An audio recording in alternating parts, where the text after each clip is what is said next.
കട്ടായിപ്പോയി. ഒന്നുകൂടെ എടുക്കാം. എന്തുണ്ട്? സുഖമാണ്.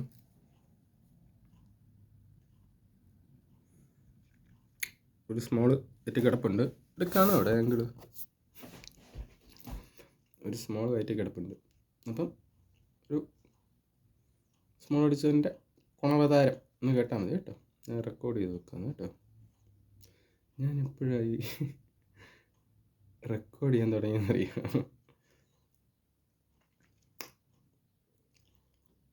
എല്ലാവരെയും അടിച്ച് വെട്ടി തോട്ടി കളഞ്ഞൊരു ദിവസം എല്ലാവർക്കും ഓർമ്മ വേണമല്ലോ. എന്നെ അറിയാവുന്ന കാര്യമാണ് ബ്ലോക്ക് ചെയ്യപ്പം. അപ്പം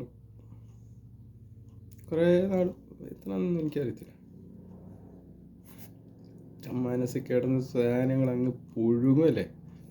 അപ്പോൾ വൈകിട്ടൊരു സ്മോൾ അടിച്ചിട്ട് എവിടെ അടുത്ത് പറയുമ്പോഴത്തേക്ക് ഇവിടെ എന്നോട് ഒരു ദിവസം പറയും, നിങ്ങൾ എന്തൊക്കെയാണ് പറയുന്നത് എന്ന് വെച്ചാൽ ഞാൻ എന്തൊക്കെയാണ് മീൻസ് ആംഗിളേ, ഞങ്ങൾ ആംഗിള് മീൻസ് ഒറ്റ വെട്ടിന് 2 തുണ്ടാവും മുറി. അങ്ങ് പറഞ്ഞു പോകുമ്പോൾ തെറിയൊന്നുമില്ല കേട്ടോ, കാര്യങ്ങളാണ് പറഞ്ഞു കേട്ടോ. തെറിയൊന്നുമില്ല കേട്ടോ. തെറി നിങ്ങളോട് നേരിട്ട് പറയുമ്പോഴുള്ളൂ, അവളോട് തെറിയൊന്നും പറയാൻ പറ്റില്ല. അവളെന്നോട് അന്നേരം അറിയാണ്ട് പറഞ്ഞാന്നേ, നിങ്ങൾക്ക് ഇതൊക്കെ ഒന്ന് റെക്കോർഡ് ചെയ്ത് വെച്ചോടെ എന്തൊക്കെയാണ് പറയുന്നതെന്ന്. നിങ്ങൾ വിചാരിക്കും റെക്കോർഡിങ് അന്നേരം. ഇല്ല. പിന്നെ മനസ്സങ്ങ് ഫ്രസ്ട്രേറ്റ്. ഇതാണ് ഒരു നിഗ. ആരാ നോവിച്ചെടുത്തോ. ഹൗ ലോങ് ക്യാൻ തടിയൻ സ്റ്റേ അവേ ഫ്രം അസ്? കേട്ടിട്ടുണ്ടോ? നിഗസ്. ഒരു നിഗ പറഞ്ഞാണ് എൻ്റെ വൈഫിന് മെസ്സേജ് അയച്ചാന്ന്.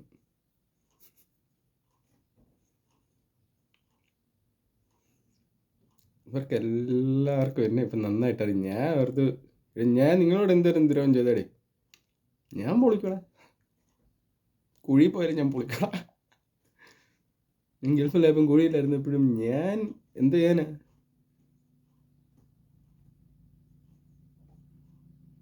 ലക്ഷ്യബോധം ഇല്ലായിരുന്നു. ഉണ്ടായിരുന്നെങ്കിൽ ഇപ്പം ഞാൻ ആരായ.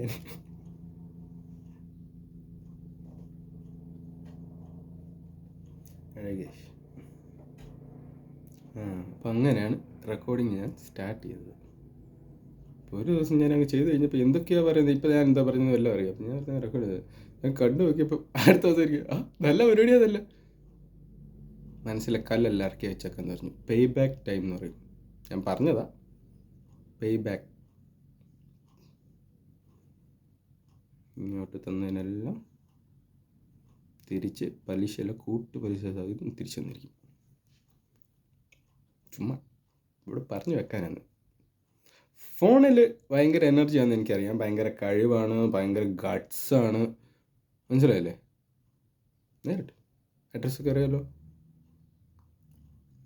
ഒരു കാര്യം പറഞ്ഞിട്ടാ, കഴിഞ്ഞ ദിവസം എൻ്റെ ക്ലയൻറ്റ്, പേരൊന്നും പറയുന്നില്ല, ഒരു ക്ലയൻറ്റ്, ബിസിനസ് ക്ലയൻറ്റ്, മലയാളി. ഇപ്പം മലേഷ്യൻ ഇപ്പോൾ ഫ്രീ ആയിട്ട് ഒരു പ്രാവശ്യം ചെയ്യുന്നുണ്ടല്ലോ. അപ്പോൾ ഇൻഫൻ്റ് ആണെങ്കിൽ ചൈൽഡ് ആയിട്ടുണ്ടെങ്കിൽ അതിൻ്റെ ഫെയർ ഡിഫറൻസ് അടയ്ക്കണമെന്ന്. മനസ്സിലായടാ? ഫെയർ ഡിഫറൻസ് എന്ന് പറഞ്ഞാൽ മനസ്സിലായോ? പൈസ ബാക്കി അടയ്ക്കണമെന്ന്. അപ്പം നീ വിചാരിക്കും ഒരു $100 എടുത്ത് ഞാൻ ഏലിയതാ പറയാതെ ഡിസംബറിൽ പോയിട്ട് വരാറ്. എന്നിട്ട് സീറ്റില്ലേ, ഞാൻ ചെയ്തില്ല, ഒരു സീറ്റ് എൻ്റെ ഉണ്ട്. ഞാൻ റിലീസ് ചെയ്യാം, നീ ഇവിടുന്ന് കൊടുത്തെടുത്തെന്ന് പറഞ്ഞു. നീ ഞാൻ 2-3 ദിവസം ഭയങ്കര സ്നേഹമാണ്. അതായത് ഇവന്മാർ ആദ്യം വിളിക്കുമ്പോൾ ഏട്ടാന്നാണ് വിളിച്ചുകൊണ്ടിരുന്നത്. മനസ്സിലായില്ലേ? ഈ കോവിഡിന് മുമ്പത്തെ ടിക്കറ്റ് എടുത്തവരുടെ കാര്യം പറയണേ. ഏട്ടാന്നാണ് വിളിക്കുന്നത്. ചേട്ടൻ, ഷിജു ഏട്ടാ ഇങ്ങനെ വിളിക്കുന്നത്. മനസ്സിലായില്ലേ? ഒരു ദിവസം ഇവന് എന്നിട്ട് ടിക്കറ്റൊക്കെ എടുത്തു കഴിഞ്ഞിട്ട് ഇവനൊരു ദിവസം എന്നോട് ഭയങ്കര കമ്പനിയായിട്ട് ഇവന്മാരങ്ങ് ഞാനങ്ങ് കയറും. ഞാൻ ഇപ്പോഴല്ലേ അറിയുന്നത്. ഞാനങ്ങ് ഒഴുകിപ്പോവും. ഞാൻ 2 അടിച്ചിരിക്കാൻ കൂടെ ആയിരിക്കും. ഞാൻ കിളി വർത്താനം പറയും. എന്നിട്ട് ഇവൻ എന്നോട് പറയാന്നേ, നിനക്ക് ഈ രാജ്യത്തിലെ പാസ്പോർട്ട് കിട്ടിയെന്ന്. അവനെ കിട്ടി. അവൻ എന്നെക്കാളും 4 വർഷം കഴിഞ്ഞിട്ടാണ് വന്നതെന്ന്. അതിന് മുമ്പ് ഒരു കാര്യം പറഞ്ഞിട്ട് പോവാം. ഞങ്ങളുടെ വകയിലെ ബന്ധുണ്ട് കേട്ടാ. അതിനെപ്പറ്റി ഒരു കഥ പറഞ്ഞിട്ടോ. ഒരു ദിവസം എന്നോട് തള്ളു വന്നവള് 2008 അവളുടെ കല്യാണ സമയത്തിന്. എൻ്റെ അളിഞ്ഞ സാധനം എന്ന് ഞാൻ വിളിക്കുന്നത്, പുളുത്ത അളിഞ്ഞ സാധനം. 140 രാജ്യത്ത് പോകാൻ വല്ല അറിയാമെന്ന് എന്നോട്. ഞാൻ 140 രാജ്യത്ത് പോകാൻ പറ്റുമെന്ന്. അടിപൊളി അല്ലേ?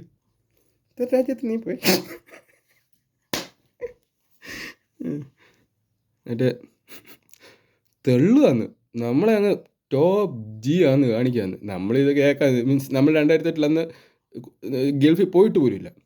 പിന്നെ മനസ്സിലായില്ലേ? അത് തന്നെ ഇവൻ പറഞ്ഞ് ഇവൻ എന്നോട് ചോദിക്കും, നിനക്ക് കിട്ടുമോന്ന്. അവൻ എപ്പോഴാ വന്നത്, അവൻ ആരാ, ഞാൻ ആരാ, എന്തോ അവൻ ചെയ്യുന്നത്, ഞാൻ എന്തോ ചെയ്യുന്നത്, എന്തോ ഒന്നും അറിയത്തില്ല. അങ്ങ് ഇതാണ് ഞാൻ പറഞ്ഞത്, കുരുപ്പാട്ടി പൊട്ടി ഒലിച്ച മലയാളിന്ന്.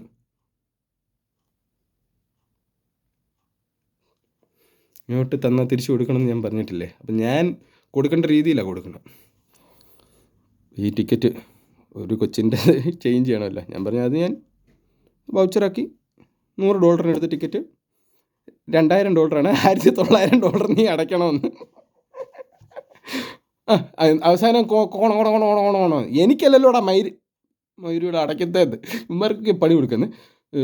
അങ്ങോട്ടില്ല അടയ്ക്കേണ്ടതെന്ന്. മറ്റായിരുന്നു എന്നെ തന്തയ്ക്ക് വിളിക്കാൻ, നീ കുറേ ഉണ്ടാക്കുമല്ലോ എന്ന്.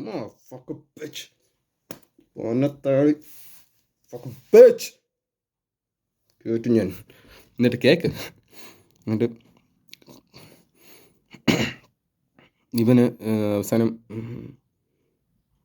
ഒരു ടിക്കറ്റ് 2 ദിവസം കഴിഞ്ഞിട്ട് അങ്ങോട്ട് വരാമെന്ന് പറഞ്ഞു. ആ സീറ്റ് റിലീസ് ചെയ്തത് വന്നില്ല കേട്ടോ. പിന്നെ ബിസിനസ് ക്ലാസ്സേ ഉള്ളൂ. 2000-ന് വരെ $6000, $6500 അടയ്ക്കണം.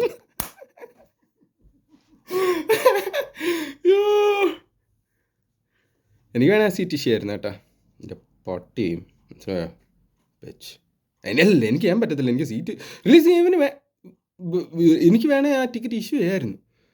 ഇൻഫൻറ്റിൻ്റെ പുതിയ ടിക്കറ്റ് $100. അവൻ $100 ലാഭത്തിന് നിൽക്കുവാണെന്ന് അറിയത്തില്ല. അവസാനം എല്ലാം കഴിഞ്ഞ് കുളം പറഞ്ഞ് സീറ്റ് പോയി കഴിഞ്ഞപ്പോഴേ ഇവൻ എന്നോട് പറയാന്നേ, എടോ നിങ്ങൾ 2000 ഞാൻ $500 വന്നേക്കാന്ന്.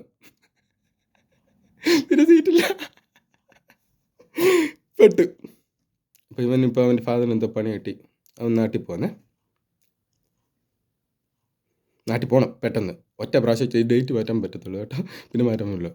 അങ്ങോട്ട് വിളിച്ചിട്ട് വേറെ ടിക്കറ്റ് എടുക്കാൻ പോവാണ്. ഞാനിപ്പോൾ ഈവൻ ഡിസംബറിലേക്കാണ് പോകുന്നത്. അപ്പോൾ ഒക്ടോബറിന് അടുത്ത ആഴ്ച കഴിഞ്ഞ് ഞാൻ എല്ലാം റെഡിയാക്കി വെച്ചിട്ടുണ്ട്.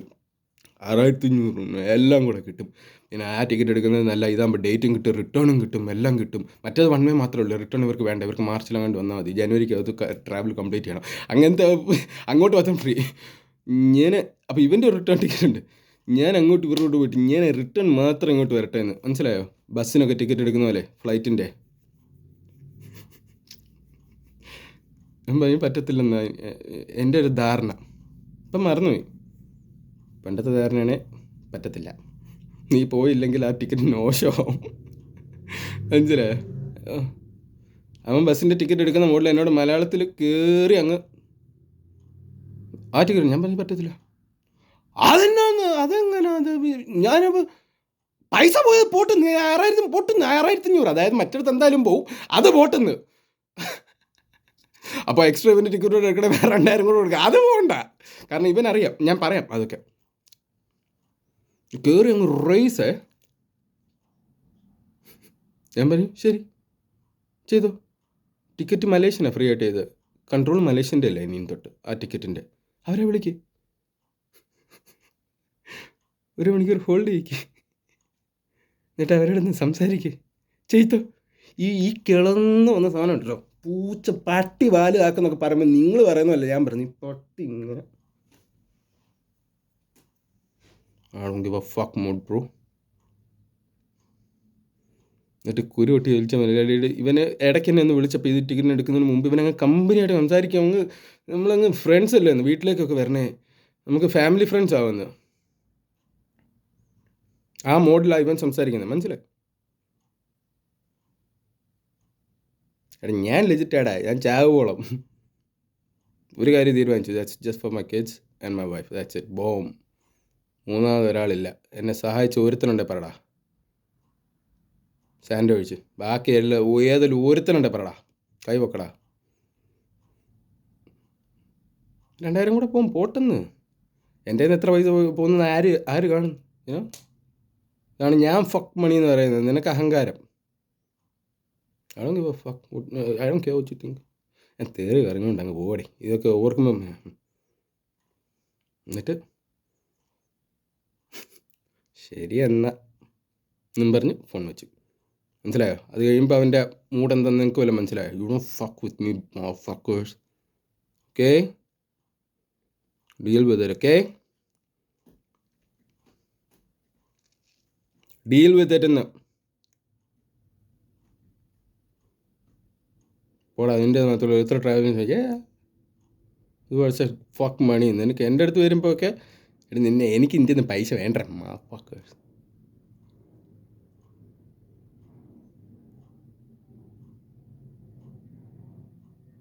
നിനക്കൊക്കെ എൻ്റെ പാസ്റ്റ് അറിയടാ പന്ന ടോമാസ്. അവിടെ ഇവിടെ എല്ലാവർക്കും അറിയാമല്ലേ. ഞാൻ പറഞ്ഞു തരാടാ, കഥ കേൾക്കാൻ ഭയങ്കര ഇഷ്ടമാണ്. അവൻ തടിയൻ, അവൻ റെക്കോർഡ് ചെയ്ത് വെച്ചേക്കെന്ന് പറഞ്ഞു. തടിയൻ 2 സർനെയിമാണ് എനിക്ക് എൻ്റെ നീഗസ് ഇട്ട് ഞങ്ങൾ കോളേജ് പഠിച്ചപ്പോൾ. ഞാൻ എല്ലാം പറയാം, ഒന്നാമത് ഞാൻ വീണ്ടും പറയാം, തോന്നുന്ന പറയും, ഇതുപോലെ റെക്കോർഡ് ചെയ്ത് വെക്കും. അതിന് നിന്നിട്ടായി അവൻ്റെ കഥ പറഞ്ഞല്ലോ. 1 തടിയൻ. എന്നുണ്ട്, ക്യൂട്ടല്ലേ? എനിക്കെന്നും എന്നും ക്യൂട്ടായിട്ട് തടി ഉള്ളപ്പോഴും ഇല്ലാത്തപ്പോഴും ആയിടെങ്കിൽ fuck how I look. I look ugly as fuck. അവിടെ കറുത്ത ചീറി. പിന്നെ അടുത്ത പേര് സുഡാനിയുടെ ഷോർട്ട് ഫോം.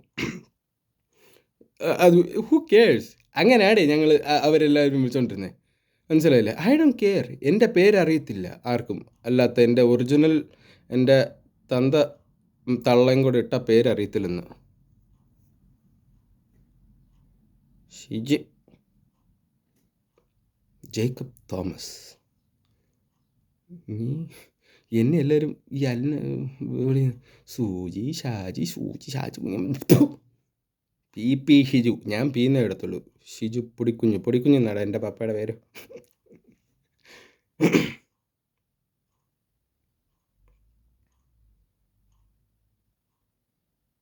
എൻ്റെ അപ്പനോട് ചോദിച്ചു, നിങ്ങൾക്ക് എടാ നിനക്കൊന്നും അറിയത്തില്ല, നീ കുഞ്ഞാന്ന്. ഞാനേ ആണ് എന്തോ കാര്യം നീ ഷിജു എന്നിട്ട് എന്നെ ചോദിച്ചപ്പോഴാന്ന്. എടാ ഞങ്ങളുടെ ഗൾഫിലെ 2 പേരും കൊണ്ട് ചെന്നപ്പോൾ 3ാമത്തെ പേരുമാണ് ഷിജു ജേക്കബ് തോമസ്. അതാണ് എൻ്റെ പേര്. അപ്പോൾ ജേക്കബ് തോമസ് ഇടാൻ ചെന്നപ്പോൾ പറ്റത്തില്ലെന്ന്. അപ്പം ഞങ്ങൾ ഷിജു കൂടെ കിട്ടുന്നു. എങ്ങനെയുണ്ട്? നന്നായിട്ടുണ്ട്. എടാ എൻ്റെ ബാച്ചിൽ പഠിക്കുന്ന ഒരു പെൺകൊച്ചുണ്ട് കേട്ടോ, ജാസ്മിൻ അലക്സാണ്ടർ. എൻ്റെ സാൻഡയുടെ സിസ്റ്ററാണ്. Robin Alexander Sanda, Jason Alexander. ഇവർ 2 ഒക്കെ ഞങ്ങൾ ഒരേ വർഷത്തിലാണ് ജനിച്ചത്. ഞാനും ജാസിയും ഒരു വർഷത്തിലാണ് ജനിച്ചത്. അതുകൊണ്ട് ആ നമ്പർ അങ്ങ് വിട്. ഇവരിതൊക്കെ ഇട്ടതിൻ്റെ കഥ. ഷിബു ഷൈനി ഷീന ഷിജു. ഇതാണ് കമ്പാരിസൺ. അങ്ങോട്ട് ഞാൻ പറഞ്ഞുതരാം. ഓക്കെ, എല്ലാം ഞാൻ അടുത്തതിന് പറയാം.